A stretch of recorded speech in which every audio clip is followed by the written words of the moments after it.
Hello, my lovelies. How are you all doing? I hope you all are doing great wherever you are. I hope the weekend is going great. Well, the last day of the weekend. Hope the weekend was great, well spent. As for me, quite busy with kids, but fine. It was well spent. And I hope all those who watch the video learned something, or if you've got any advice as usual, drop it in the comments. If it was interesting, you like, you share, and who knows, maybe subscribe so we can have more and more of these life experience stories and give more and more advice and try in our little slight tiny way of saving one or two lives. Trust me, you never know whom you're saving with just saying a. You never know. Like some of them you don't even see. You can just realize somebody will just be like, you know what you said, I tried, and click, it happened. It has happened to me. No, I'm not just saying this because I'm saying. Like I literally did not know what I was saying. The person was listening, and the person never gave me any glimpse of, oh, I was listening to what you were saying or what. I was just contacted when the result was good. So that's why I'm like, okay.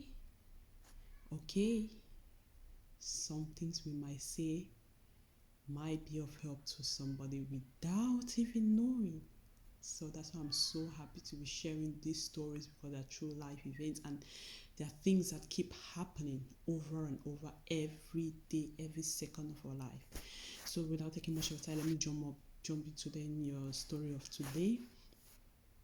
Well, it all started when a local jogger who was having his normal jogging routine happened to pause for a little bit of breath, and his eyes got caught in, like, looking to the bush. He found something that caught his attention.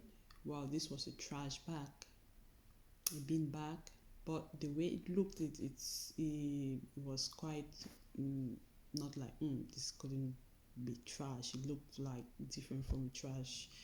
If it was actually trash that was in it or something like that. So he approached it, and trying to look what was inside, he found a human leg, because he opened in the direction where the leg was, and this made him to freak out. And he did call 911, and they came to the scene immediately, asking the normal questions. Well, he was just jogging, and he paused for a bit of he paused just to have a bit of rest to continue, and he saw this, and he just gave his normal story. And the police now looked around, opened the bag fully, and found out this was a dead girl, who was not only dead, but physically it looked like she had gone through some trauma, because she had bruises all over her, and with the black circle around her neck, it looked like she was strangled. On top of that, she was stripped naked. Yeah, they found her dead body naked. And trying to look around, since it was just her stripped dead body in the trash, nothing to identify who this person was. They tried to scope around the area to see maybe the murder might have happened here. They might have forgotten something. Just few feet away from the body, they found her purse, and they were able to open and identify this was a 20-year-old girl named Tendency. So, and she was called Tendy by her close friends, relatives. So I was just trying to use her given name, or say nickname, Tendy. Well, let's get into the story. Who is this young 20-year-old Tendy, and how come her body was found out in the bush, in the trash bag, stripped naked? How this came about? So the story of Tendy goes, well, this is a young, vibrant, happy, intelligent individual She just was loved by friends. She lived her life like a young girl, and she was so interested in makeups, like giving testimonies by her friends, close one. They were like, oh, she was always on the toppest trends of makeup, always knowing how to do this, the cat eyes. I'm not a fan of makeup. I don't even do makeup. So, well, she was always into makeup. So when she graduated from high school, she decided to go pursue her career or her dreams of makeup artist in Atlanta, because she's originally from South California. So she decided to move to Atlanta to pursue her makeup dreams or make it a career or what, because Atlanta was quite a bigger town than California and stuff like that. It have more opportunities, you know. So this made her to move from home, far away from home. And getting to Atlanta, well, not just was she also a talented girl in makeup, she was also quite beautiful. Yeah, she was a beautiful 20-year-old girl, and that made a lot of attractive suitors. No, let me not say suitors, she was still young not to get married. A lot of men to get attracted to her. So while trying to pursue her makeup dreams, she also got attention, and this made her to go out for a couple of dates and stuff, meeting men. And on this occasion, on her second date, she happened to meet her first boyfriend, Ray. I always go by giving names because sometimes the surnames are quite difficult to keep.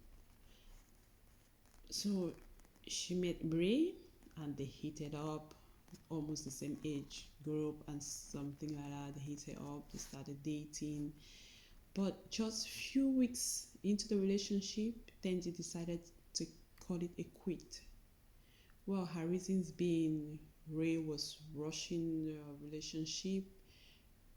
It was too fast moving, they were not on the same lane. She needed space that Ray will not give her. She's a young girl. She doesn't need to get in a relationship like she's going to get married or something really that serious. So she decided to end the relationship, and this didn't sit well with Ray because Ray was already in love with her. Ray wanted this thing to be big. Ray wanted it to go further and stuff, and Ray didn't take it lightly. But she was done. She moved on, and she's beautiful. Not long, she had another admirer just sitting in the restaurant while they're trying to have a meal. This said guy walked up to her, Larry, and interested, pick up a conversation, and the conversation got good, and they started talking and getting fun of each other. But Larry was quite older than Tandy. Like Larry was 34 years old. Why?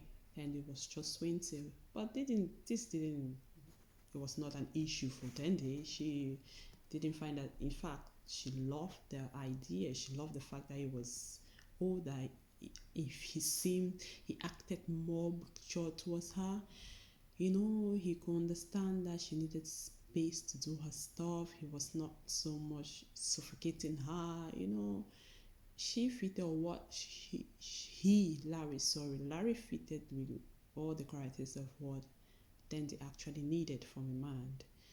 So they started going out, and everything was good, everything was okay, till this fateful day on the 2nd of February 2011 that her body was found in the bushes, in the trash bag, and stripped naked.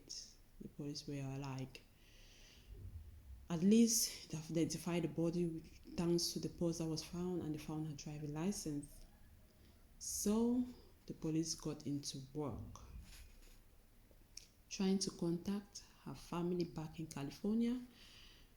They after sending the body off for autopsy to see what actually happened, because they realized that area where the body was in the bushes, it was just a dumping area. the murder didn't actually take place there, because looking around they didn't see any struggle, because like I said, on her body physically there was a lot of marks, so it showed she must have fought with whom her murderer was, and there was no spill of blood anywhere to, even though it was said, even though it would look like strangulation, but there was, the area didn't really look like a place that a murder had occurred. So the police now like roll out the fact that that was actually the murder, where the murder took place, and so they sent the body for autopsy. And in their head, they had two options. Why was she stripped naked?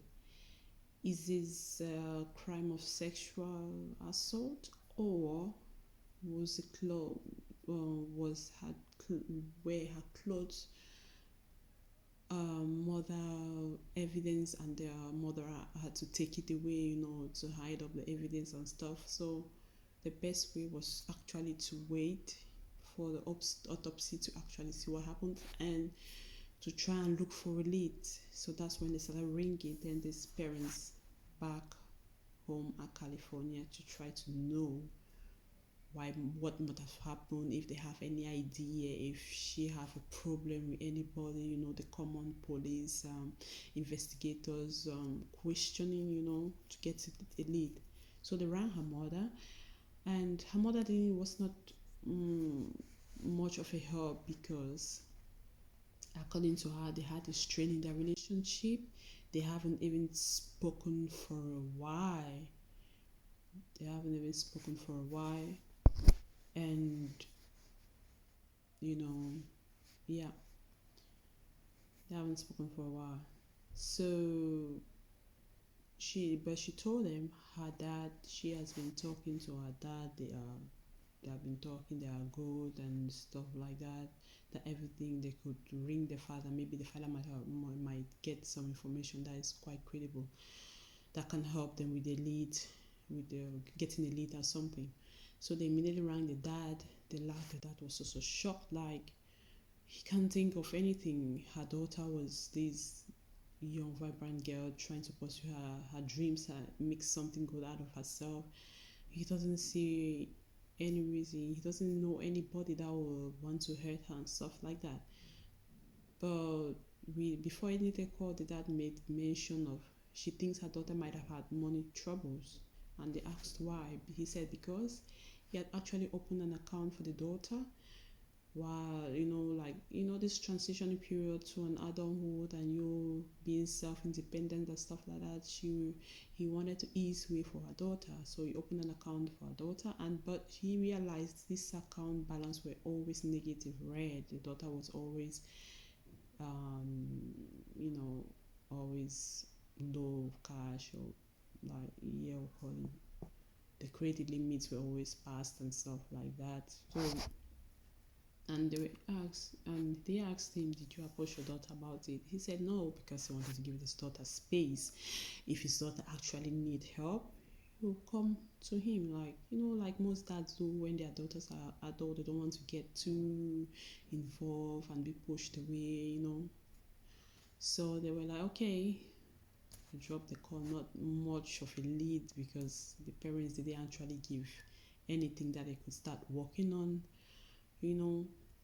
So, but the autopsy result came back, and it found it was the issue of sexual assault was ruled out, because it shows there were no activity of sexual assault or stuff, but it was actually strangulation. She died of strangulation because her thorax were destroyed. Yeah, that's what the autopsy result said. So now they are looking into somebody who actually strangled her.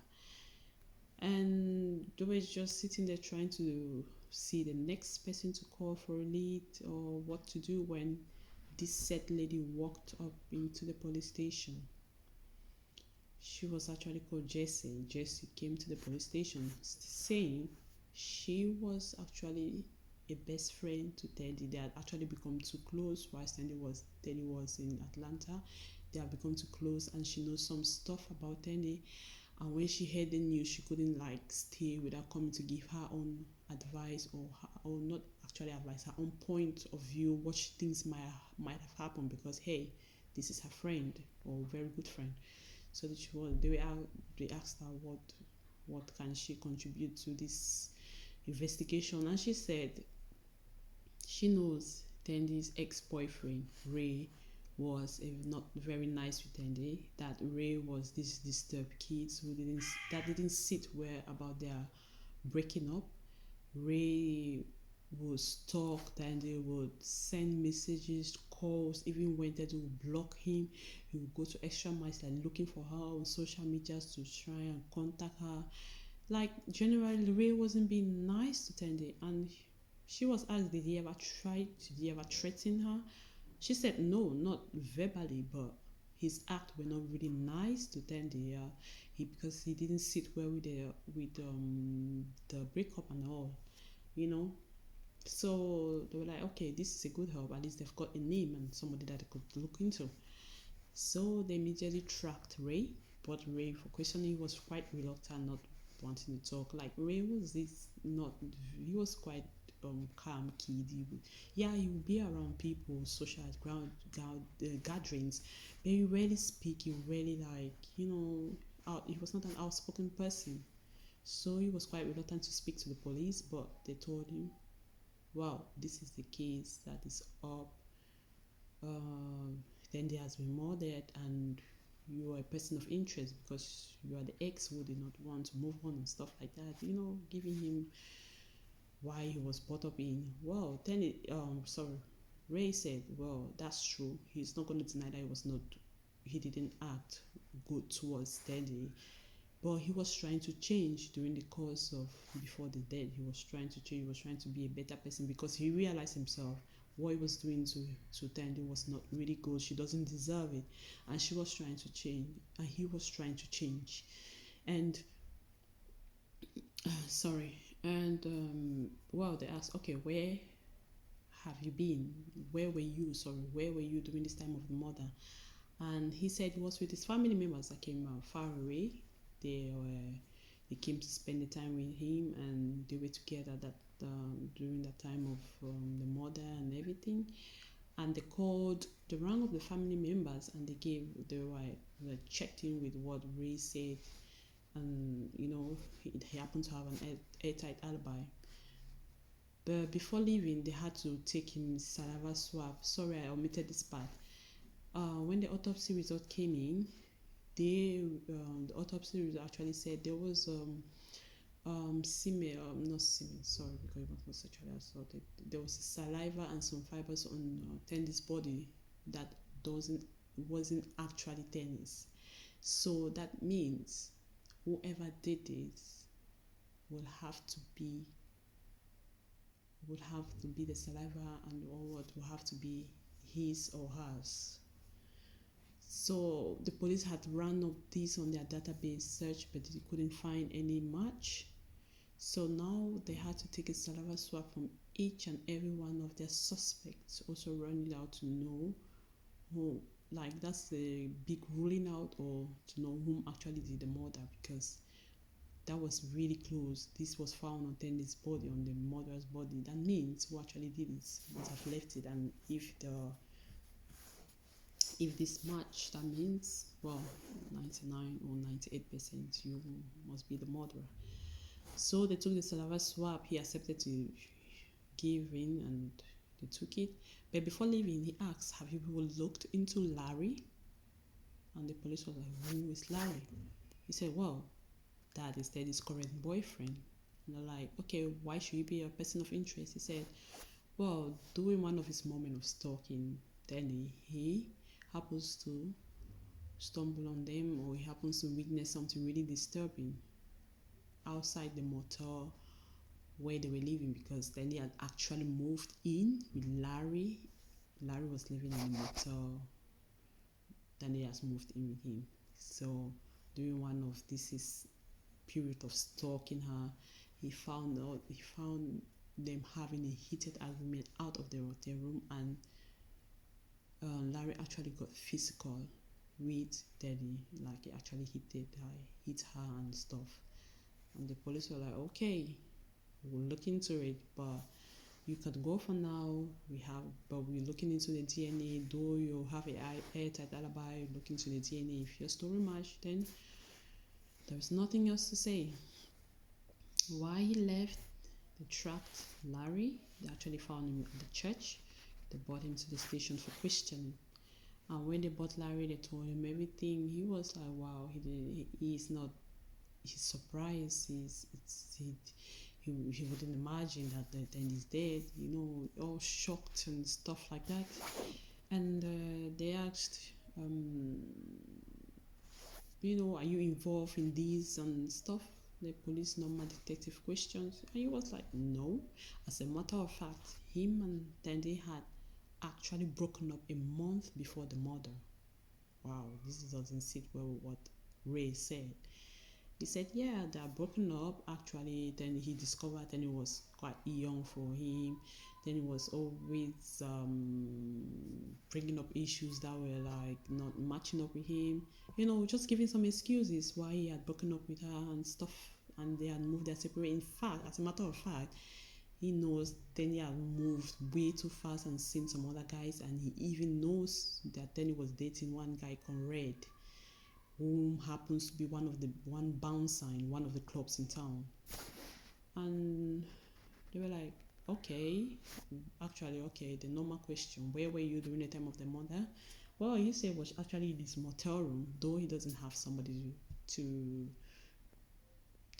confirm this story, but hey, you can be alone during the time of a murder, so that doesn't make you a murderer. So they're like, okay, but before leaving, we need to take your saliva swab for DNA tests and all that. He didn't object to it. He accepted and they took it and he left. And so now they have another lead. They are looking for this new guy, his new boyfriend, Red.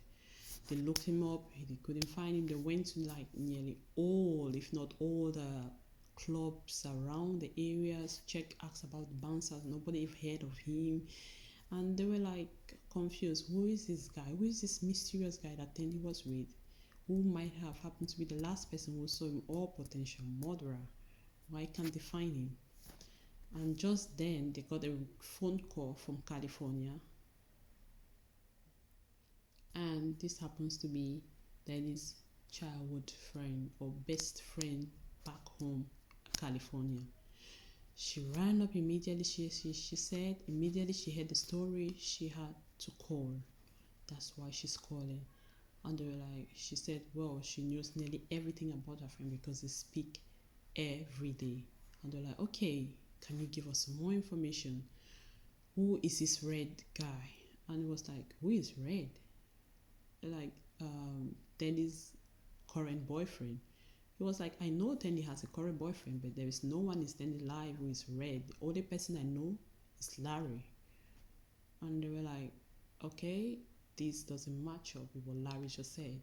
He said, yeah, Danny was quite in a serious relationship, but there is no Red, it's Larry. They were actually still dating right from the last time she heard from her, because this like she said, they speak nearly every day. And they were like, okay, give us more information. She said, well, she knows the relationship was abusive. Larry was quite physical and abusive of her friend. Like, she would always witness, the friend would always tell her about this, and she would tell the friend to go, to run away and come back. And the friend was quite scared, and he was really scared because Larry had actually threatened her that if she leaves, that would be the end of her life. And she has numerous times she has heard phone calls of how he's fighting or hitting her and stuff like that. And she always tell the friend to leave. And one of the main issue of the fighting has always been money issues. Like, the friend will always talk about them having money issues, and also he was not working as well, she was not working. Money problems used to be the focus of their conversation, or the focus of the fights and stuff. So, but it got worse when, and well, one moment, her friend Teddy had actually found out Larry was into hard drugs. That was his own way of getting them out of this money issue. but that didn't sit well with her. She didn't want it, so she confronted Larry about it, who got really angry, and Larry wanted to introduce her to it. She refused. She told her friend about it, and her friend was like, "Friend, girl, this is enough proof for you to run away. We were not raised up like this, and if this guy is going this far, coupled with the fact that he's abusive, you don't know what might happen tomorrow. Get out of there." So it really actually got worse one evening when she was talking to the friend. They always talk together, share problems. This one again was a money issue, so they were trying to put their heads together to like go around this money issue, how they could solve it. When Larry actually walked out and was screaming at Tandy, like, "Who are you talking to?" Stuff like that. And before her friend knew it, she had slaps hitting the friend over the phone, because the call was still actually going on. And when Larry left, then he got back to the call and like tried to downplay what happened. She was like trying to make, "Oh, everything's fine," and stuff like that. And the friend was like, "This doesn't look right. If you are doing this, that means you're already used to this situation. This is something that happens all the time. Why would you want to try to downplay something like that?" She was like saying, trying to convince a friend to get away and stuff like that. That's not good. What she's hearing is not good. Nobody know what might happen tomorrow. Talking again just a few minutes, Larry stormed back in again, angry, screaming again, and before she knew it, the friend was like, "Girl, I've got to go," and she ended up the call, and that was the last time he heard from her. She has tried to contact her, no way, phones, calls, no answering her calls, no texts. Even she's gone to social media space, no response. She's been inactive and stuff like that, and that really got her worried until when she heard the story that her friend is dead, and she decided to look onto the investigators who are handling the case and gave them a call. And the investigation was like, "Wow, this is totally out of what Larry just told us." And hey, guess what? The last conversation she had with her friend, that her friend was fighting was with Larry. This happened to be the same incident that Ray, the ex-boyfriend, witnessed and talked to the police about. Yeah, that was the same incident. So the police now called Larry back in for questioning and told him, put it on the plate, and that, "Hey, we've got some evidence here that's implicating you to this and all." Well, Larry was so sticking back into his story, like, "No, that's it. They had broken up and everything, and not saying, I forgot this part. This the good part of it, the sweetest part even. The DNA result came in and it matched.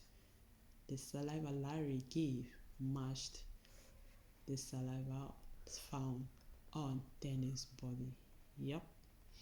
So when he was still sticking to his story that he had told the truth and all, the police gave him that the DNA, we found it, you found your DNA on Dennis. How are you going to explain it? Oof. There and then the story changed. He was like, "Look here, okay, I've not been telling you the truth. This is what happened. I got him one evening with into our motel room, and I found Danny dead. I found she has committed suicide." Wow. Like, why would she want to commit suicide? We're like, well, Danny was a disturbed individual. She was always depressed about money issues and stuff like that. So he went out and came back and just found her dead. Okay, so how come Danny's body was found across the town in the bushes? Well, this is another story. Danny didn't want, as loving as Danny was, loving girlfriend, he didn't want the police to implicate him.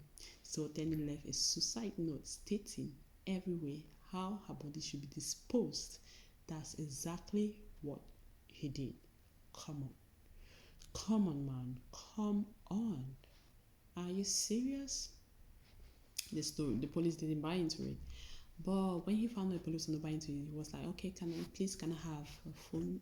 Can I make a phone call to somebody?" And they were like, "Yeah."